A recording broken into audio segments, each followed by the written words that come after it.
This is how you can clear browser data on the iPhone. So let's get started. If you're new here, definitely subscribe for more tips and explanations and videos like this one. So when it comes to browsers, we naturally have the Safari, which is built in, but we have also other ones.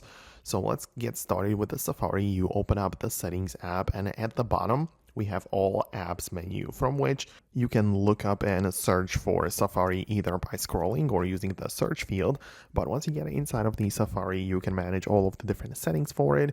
And upon scrolling down, we have a section called History and Website Data. So you can export that history, or you can click on Clear History and Website Data. You tap on it and it's going to give you the time frame. So you can choose to clear stuff and data from the past hour, from today, and yesterday, and all the time. So these are the options we can work with, and you can also choose to close all tabs or not. But once you click on clear, it will basically be gone, and that's the stuff that the result that you wanted to achieve.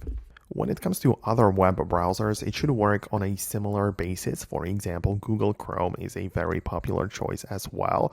But in there, you open up the app directly, and when you click on the three dots, you can see that from the options which appear, we already see the delete browsing data.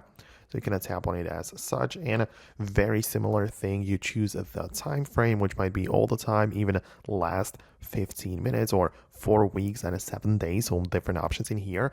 But the crucial difference is that we also get the ability to pick what exactly we are clearing or deleting. So it might be the browsing history and the tabs, but also the cache, images and files, cookies, site data, passwords, and so on.